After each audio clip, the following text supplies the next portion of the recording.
All right, let's give you some good news for a change. That's regarding our unemployment figures in South Africa. And we've got our business editor, Devan Murugan, in studio with us. Devan, just tell us more about these statistics. I understand that even though it has improved slightly, it's not really, it's not really something that we should be celebrating that much. You guessed it, because that's the theme most of the time, isn't it? Well, look, I mean, it's again dipped, and I mean, that's 3 times in a row now where the unemployment figure is dipped. But let's just put that into perspective, all right? So the unemployment rate, and this is the official unemployment rate, people actually looking for jobs, it's sitting at 32.7%. And what does that translate into a number? 7.8 million people out of work. But when you consider those that are discouraged and have stopped looking for work, that number goes up to 42.6%. It's an incredible, staggering number to have as an unemployment rate in the country. What does that translate to? 11.8 million people out of work. Now, Masego, there has been an instance where the metrics measurement have changed in recent months, so that's why some economists believe you have this slight improvement happening. But again, to put this in perspective, in 2018, in the last 4 months of 2018, compared to now, we have 615,000 people or jobs, fewer jobs in the country. That's more than 500,000 fewer jobs in the country. So you can kind of get a sense and understand what COVID had done, and economists say other impeding factors like power cuts, for example, the country's transport network, really putting pressure on companies and bringing down their job creation efforts. And of course, that's worrying when you look at the number from that perspective. And this is, of course, for the last 3 months of last year, right? And usually that's when in December a lot of people get employment on contract because it's the holidays. You have students and pupils who are on holidays, right, who get jobs at your restaurants, retail, etc. Am I getting this right, that these could be the industries? Quite right. I mean, it's called seasonal employment, and as you rightfully allude to, when you have the festive season approaching, many of the retailers step in and put in those casual jobs, and you get more and more people employed temporarily, of course.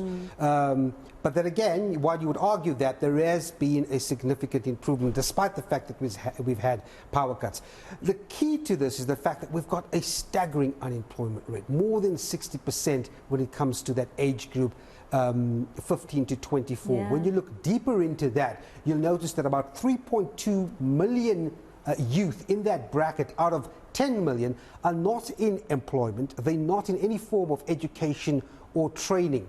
And again, it sounds like a broken record to some extent, but the truth is there are very little opportunities for these. Imagine 3.2 million people doing, for all intents and purposes, nothing.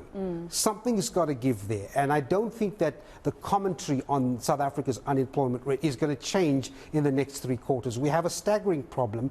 There are, dips here and there where you might mathematically see the unemployment rate improving. Point of the matter is there's 11.8 million people that are not working in this country, so something to think about. 3.2 million people in that age group, 15 to 24, Devan. That reminds me of what the president said during his State of the Nation address when he was asking business to please consider employing people in this age group without asking them for experience, because young people have been saying, if I've just graduated either from matric or from university, where do you think I would have gotten the experience already when I'm applying for this position at your firm? If you throw that question to business, I mean, they'll point you through a few programs where they've started this up. But, as we've heard Habusa, scrambling about in an interview I did yesterday with Cascavadia, and he says business is trying to do the best they can, but the conditions of employment, can a mine employ overnight a number of people when they can't get their cargo to the port and actually make money for these initiatives? That's what they would argue. The country's infrastructure is so weak. You've got labour legislation that's still quite rigid.